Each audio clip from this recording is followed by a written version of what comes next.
नमस्कार साथियों, आपके अपने यूट्यूब चैनल लखनऊ एकेडमी में आपका स्वागत है।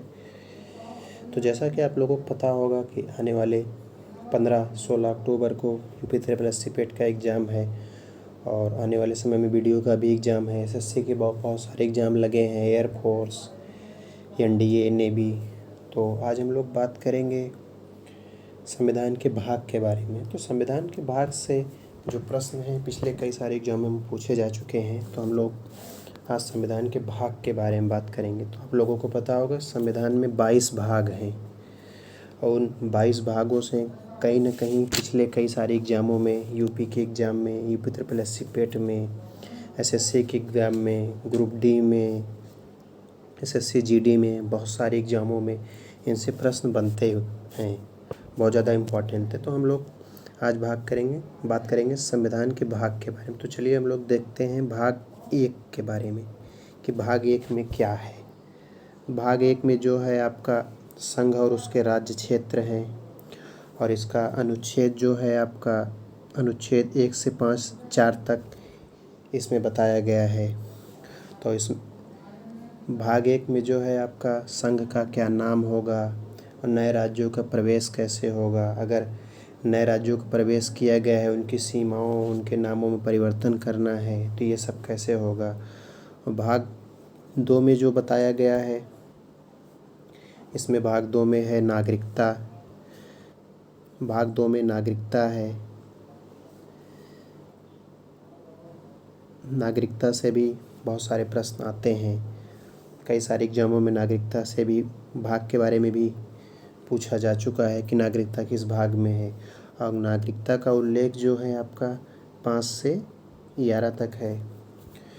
और भाग 2 नागरिकता में जो है कि संविधान के प्रारंभ पर आपको नागरिकता कैसे मिलेगी, अगर आप किसी दूसरे देश की नागरिकता ग्रहण कर लेते हैं तो आपकी नागरिकता कैसे निरस्त होगी, और आप भारत की नागरिकता लेना चाहते हैं तो आपका वो कैसे, बाकी संसद द्वारा आपको नागरिकता विधि के जो विनियमन किया जाना है उस सब के बारे में बताया गया है।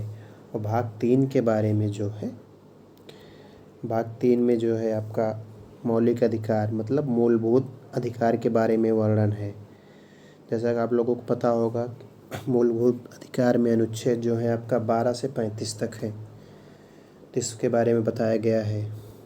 जब संविधान लागू हुआ था तो 7 मौलिक अधिकार थे, वर्तमान समय में 6 मौलिक अधिकार हैं। आपको पता होगा कि संपत्ति का अधिकार, मौलिक अधिकार जो है अब वो कानूनी अधिकार रह गया है, उसको ख़त्म कर दिया गया है, अब वो अस्तित्व में नहीं है। तो भाग 3 मौलिक अधिकार में आपका अनुच्छेद 12 से 35 तक है और इसमें बताया गया है कि क्या नाम आपका समता का अधिकार और स्वतंत्रता का अधिकार, शोषण के विरुद्ध अधिकार, धार्मिक स्वतंत्रता का अधिकार और शिक्षा और संस्कृति का अधिकार।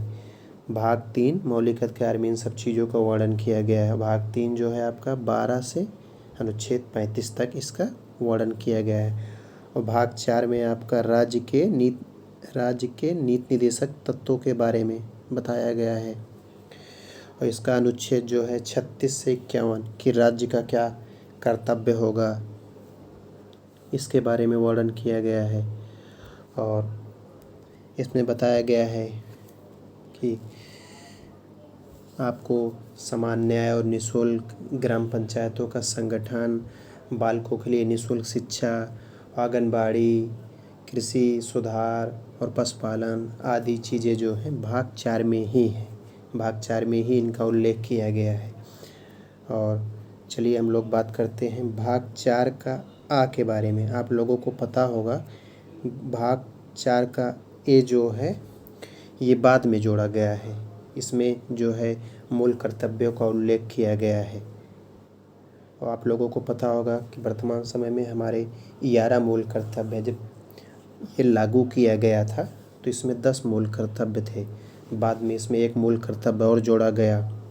तो अब वर्तमान समय में मूल कर्तव्यों की जो संख्या है उसमें 11 मूल कर्तव्य है। और मूल कर्तव्य का जो अनुच्छेद है 51A, भाग 4 मूल कर्तव्य अनुच्छेद 51 का उल्लेख किया गया है।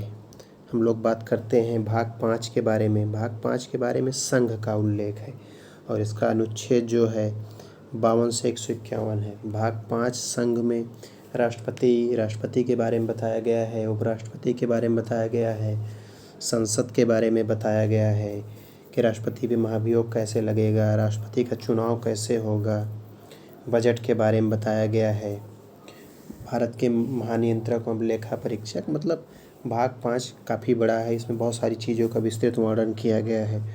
भाग 6 जो है आपका, इसमें राज्य के बारे में उल्लेख किया गया है कि राज्यों का गठन कैसे होगा।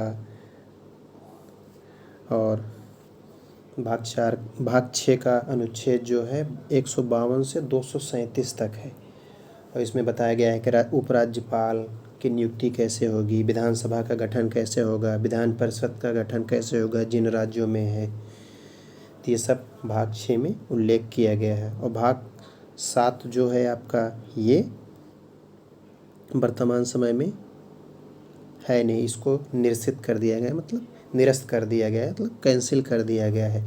7वां संविधान संशोधन अधिनियम 1956 के द्वारा भाग 7 को ख़त्म कर दिया गया है।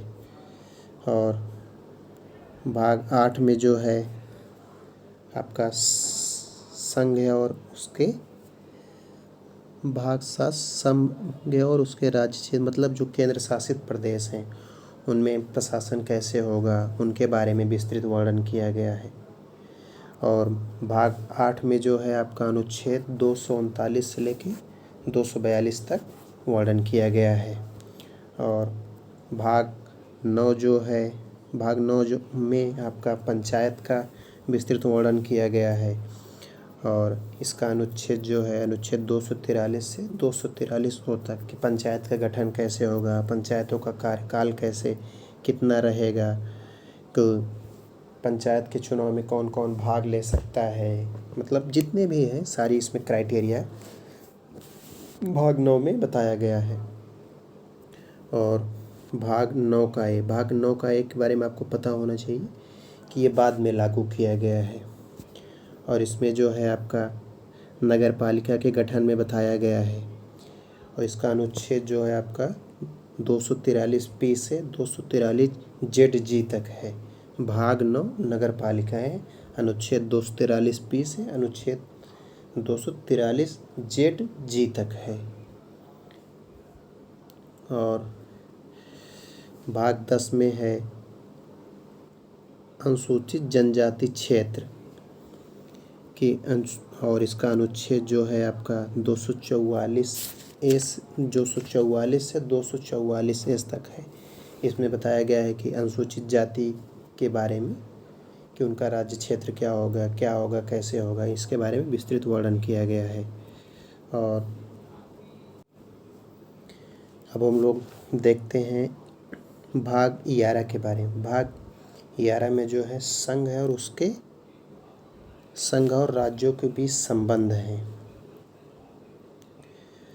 संघ और राज्यों के बीच संबंध के बारे में बताया गया है और इसका अनुच्छेद जो है भाग 11 संघ और राज्यों के बीच संबंध और इसका अनुच्छेद जो है 245 से 263। और भाग 11 में आपका बताया गया है कि यदि आपातकाल की जैसे उद्घोषणा होती है तो राज्य सूची के विषय में विधि बनाने की संसद को शक्ति प्राप्त हो जाएगी। 2 या 2 से, इसमें और भी अनुच्छेद में वर्णन किया गया, 2 या 2 से अधिक राज्यों की उनकी सहमति से विधि बनाने की संसद की शक्ति प्राप्त हो जाएगी और राज्यों द्वारा उसको अंगीकार किया जाएगा। तो हम लोग भाग 11 संघ और राज्यों के बीच संबंध अनुच्छेद 245 से अनुच्छेद 263। अब देखते हैं भाग 12 के बारे में।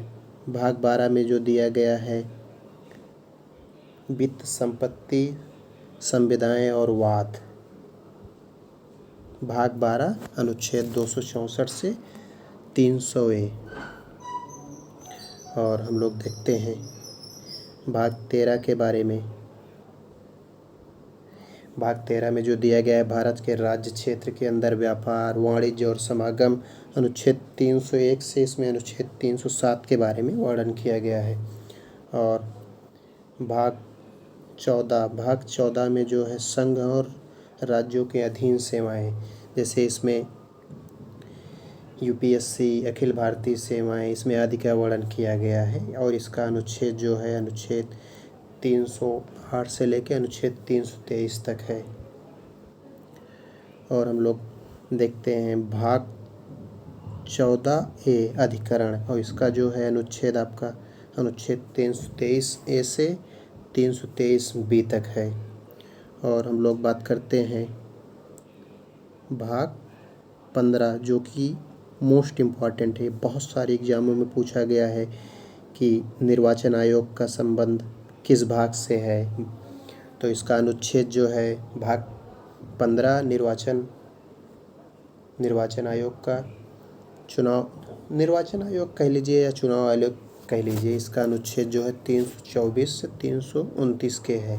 तो इसके बारे में बताया गया है कि चुनाव की प्रक्रिया क्या होगी। और भाग 15 निर्वाचन में इस चीज़ का भी वर्णन है कि आपके साथ लिंग, धर्म या जाति के आधार पर चुनाव देने में निर्वाचक नियमावली में आपके साथ कोई भी भेदभाव नहीं किया जाएगा। और भाग 16 में जो है आपका कुछ वर्गों के संबंध में विशेष उपबंध है, जैसे, और इसका अनुच्छेद जो है आपका अनुच्छेद 330 से 342 तक है। भाग 16 में आपका ये उल्लेख किया गया है कि लोकसभा में जैसे अनुसूचित जातियों और अनुसूचित जनजातियों के लिए स्थानों का आरक्षण, और इसमें और कुछ अनुच्छेदों में इस चीज़ का भी वर्णन है कि लोकसभा में आंग्ल भारतीय समुदाय का प्रतिनिधित्व, जैसा कि आप लोगों को पता ही होगा कि लोकसभा में अब आंग्ल भारतीय समुदाय का जो प्रतिनिधित्व था उसको ख़त्म कर दिया गया है, अब वो अस्तित्व में नहीं है। बाकी इसमें आपको मिल जाएगा अनुसूचित जनजाति आयोग, अनुसूचित जाति आयोग, अन्य पिछड़ा वर्ग के लिए जो आयोग होता है, अनुसूचित जनजातियाँ क्या हैं, अनुसूचित जनजातियों की, पिछड़ा वर्ग के दशाओं की, मतलब विस्तृत अध्ययन का, इसमें कई सारी चीज़ों का उल्लेख किया गया है। तो परीक्षा की दृष्टि से ये भी इम्पॉर्टेंट है। बाकी हम लोग बात करते हैं अनुच्छेद भाग 17 राजभाषा। भाग 17 राजभाषा जो है आपका, ये भी बहुत इम्पॉर्टेंट है। पिछले कई सारे एग्जामों में ये पूछा जा चुका है। भाग 17 राजभाषा, इसका अनुच्छेद जो है 343 से 351 तक है। इसमें बताया गया है कि संघ की राजभाषा क्या होगी, राजभाषा के संबंध में आयोग और उसके संसद की समिति, राज्य की राजभाषाएं या राजभाषाएं क्या होगी, एक राज्य दूसरे राज्य के बीच, किसी राज्य और संघ के बीच प्रत्याद की राजभाषाएं क्या होगी, मतलब पत्र। चलिए हम लोग देखते हैं अगले भाग के बारे में। भाग 18 आपात उपबंध, ये तो बहुत ही इम्पोर्टेंट है, कई सारे एग्जामों में पूछा जा चुका है।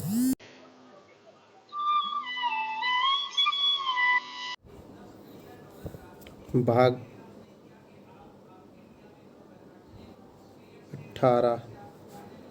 18 में जो है आपका राष्ट्रीय आपात उपबंध, और इसका अनुच्छेद जो है अनुच्छेद 352 से 360 तक। इसमें जो है राष्ट्रीय आपातकाल, राष्ट्रपति शासन, वित्तीय आपातकाल, इसमें 3 प्रकार के आपातकाल का उल्लेख किया गया है। और भाग 19 में प्राकीर्ण, इसमें जो है अनुच्छेद 361 से 367 तक का उल्लेख किया गया है। और इस भाग 19 में प्राकीर्ण में इन सब चीज़ों का उल्लेख है, जैसे राष्ट्रपति और राज्यपालों और राज प्रमुखों का संरक्षण आदि का उल्लेख किया गया है। हम लोग देखते हैं भाग 20, ये भी बहुत इम्पोर्टेंट है। इसका अनुच्छेद 368 संविधान का संशोधन। इसमें इन सब चीज़ों का उल्लेख किया गया है कि संविधान में संशोधन संसद कैसे कर सकती है, संशोधन कितने प्रकार के होते हैं आदि का उल्लेख किया गया है। चलिए हम लोग देख लेते हैं।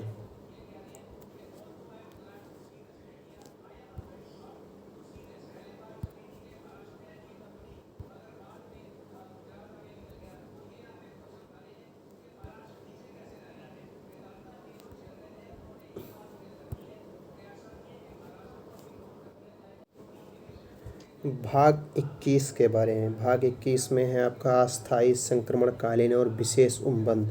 इसमें अनुच्छेद 369 369 से लेके 392 तक। और भाग 22 इसमें आपका उल्लेख किया गया है संक्षिप्त नाम, प्रारंभ, हिंदी में प्राधिकृत पाठ और निरसन, अनुच्छेद 393 से अनुच्छेद 395। और इस भाग में उल्लेख किया गया है जैसे संक्षिप्त नाम, जैसे किसी नाम का शॉर्टकट हो, जैसे लखनऊ का LKO, इलाहाबाद का LD, और ऐसे इन सब चीज़ों का उल्लेख इसमें किया गया है। तो अगर आपको हमारा वीडियो पसंद आया हो तो हमारे चैनल को लाइक और सब्सक्राइब करें। ये वीडियो किसी भी वनडे एग्ज़ाम के लिए बहुत लाभकारी होने वाला है, क्योंकि इसमें पूरा 22 भागों के बारे में विस्तृत वर्णन किया गया है। और आने वाले समय में बहुत सारे एग्ज़ाम, जैसे UP SSC पेट का एग्ज़ाम लगा हुआ है, तो उन सब एग्ज़ाम में ये रामबाण की तरह काम करेगा। चलिए बहुत बहुत धन्यवाद आप लोगों का। Thank you.